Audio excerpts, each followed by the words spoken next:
ah non xam nga fête bi moom bu yemee si avenue Caen moom daanaka wax dëgg yàlla nee nañu dama koy wax sax Thiès du avenue Caen daf si bokk nag day taaral dëkk bi mais Thiès bu leen ko fàtte 3 communes la commune bu nekk minimum bu fii fi ñu nekk am na 18 quartiers xam nga 18 quartiers la aujourd'hui bu leen ngi jëlee Thiès Ouest on est à 130 000 habitants nga jël est on est à plus de 160 000 habitants c'est la même chose 140 habitants pour Nord donc Thiès c'est les quartiers baax nañu defar avenue Caen mais damaa wax ne comme tu vois nañu di délocaliser nañu dugg si biir dëkk bi li ñuy def lu baax di taaral dañuy taaral biir koñ yi lu ñuy def lu baax di def éclairage dañuy éclairer biir koñ yi lu ñuy def lu baax di assurer sécurité si biir dëkk bi dañ koy assurer si biir quartier yi suñu ñaan la parce que n'oublions pas un maire dafa war a nekk maire yaay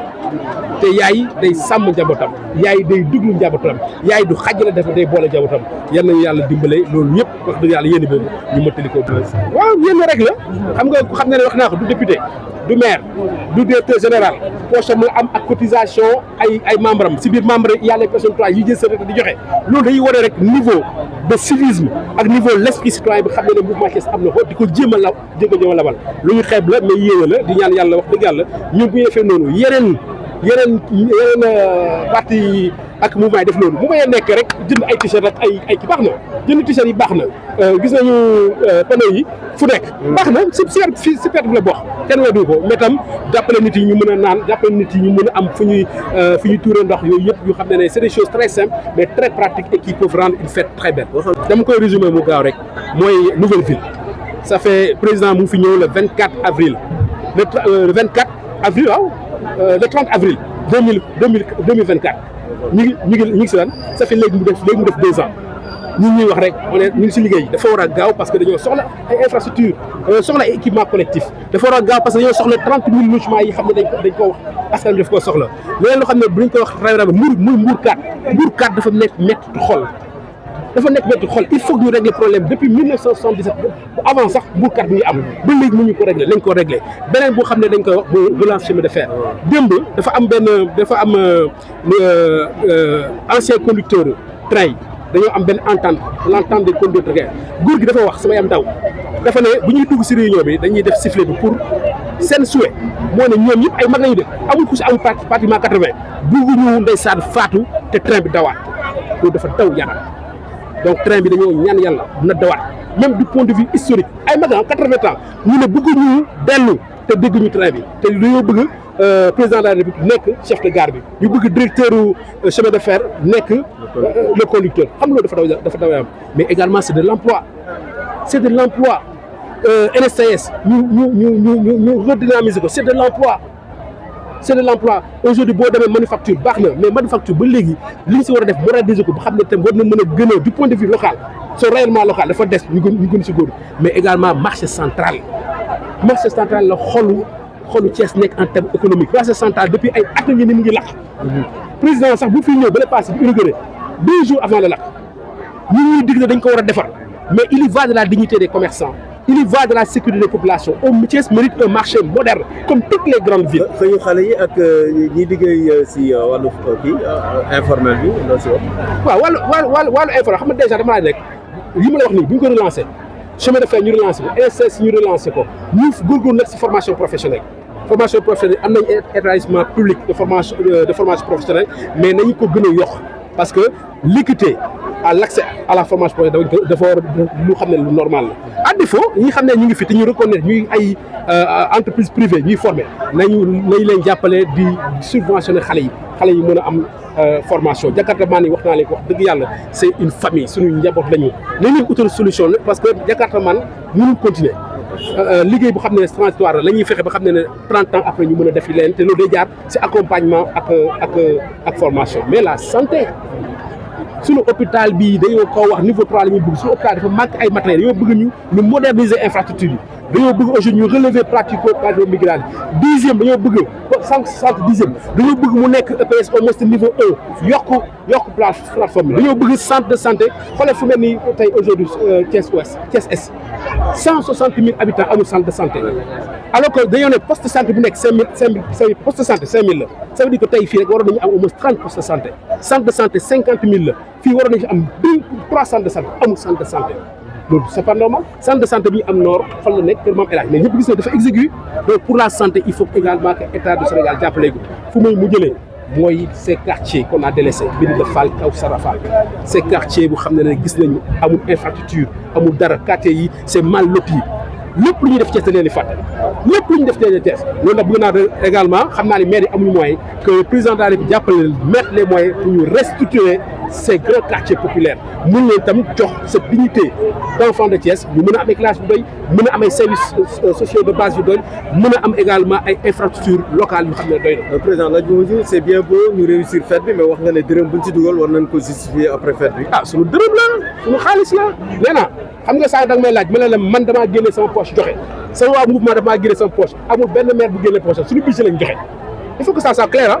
dañ leen fi gërëm nag parce que tam bu ñu la dénkee nga jël ay initiative yu baax nga koy def baax na mais suñu xaalis la et comme suñu xaalis la lu mu taal lu mu rafet bu ñu paree nañu def nañu rendre compte ñoom nañu ne jotuñu dara si président man dégg naa ne jot nañ tuuti man dégg naa ko de loolu yëpp nag li ñu war a leeral la dégg naa ko dama koy wax si ngeen dégg ko dégg naa ne am nañu jot léegi yëpp dañ ko leeral bi ñu paree nag ñu teg lépp évaluer wax askan bi dëgg parce que loolu moo ñu boole jërëjëf.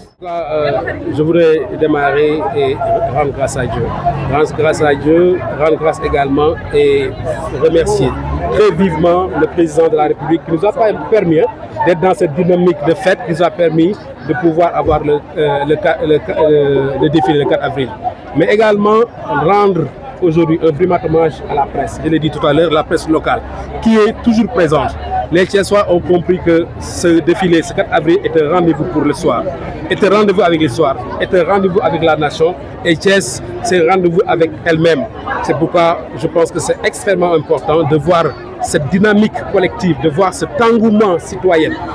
derrière le gouverneur de la région de Thiès, derrière le préfet du département de Thiès, mais derrière également le maire de la ville de Thiès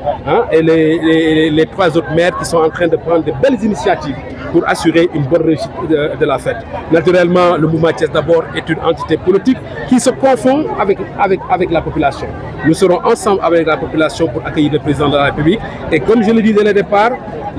notre démarche est une démarche républicaine, est une démarche de responsabilité et une démarche d'utilité. C'est pourquoi chaque fois que nous pourrons s'associer aux initiatives prises par les autorités administratives, par les autorités locales, mais également par la population, simplement. Nous serons toujours présents et nous contribuerons par nos idées, nous contribuerons par notre présence, nous contribuerons également par nos moyens. Oui, si ce 4 avril reste une parenthèse ici, ce serait vraiment dommage. Parce que ne serait-ce que l'esprit même qui a motivé aujourd'hui la délocalisation, qui veut que cette délocalisation soit un moment fort pour corriger l'inéquité territoriale qui existe en termes d'infrastructures des régions par rapport à Dakar.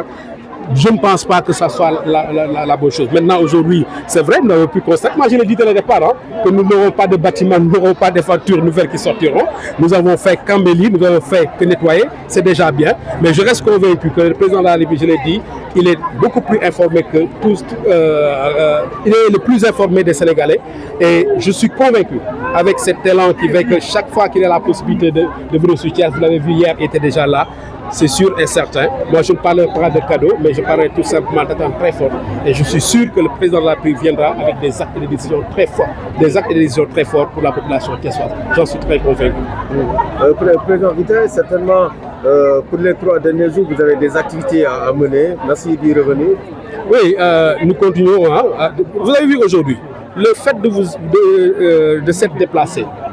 et c'est ça qu'on cherche. Il faut que le 4 avril soit une fête populaire. Et la fête elle est populaire pas sur l'avenue Caen. La fête est populaire dans les quartiers. Il faut aller à Sampaté, il faut aller à Ersan, il faut aller à Nguent, il faut venir ici à Somme. Et vous avez vu l'enthousiasme de la population. C'est ça que le président de la République veut, c'est ça que nos maires veulent. Et je pense et je suis convaincu, Thiès d'abord fera de telle sorte que cette ferveur que vous avez vue, qu'on la garde intacte, pour qu'ensemble derrière les maires qu'on puisse accueillir. En activité très concrète, je l'ai dit, Thiès d'abord a commandé plus de 5000 bouteilles d'eau gratuites que nous ferons comme activité citoyenne, que nous distribuons gratuitement à la population. Mes autres participations, je pense que je l'ai fait, c'est en termes d'idées. Lors du forum, j'avais émis vraiment beaucoup de recommandations. Et un des regrets fondamentaux, moi, que j'ai, fondamentalement, c'est le fait qu'aujourd'hui,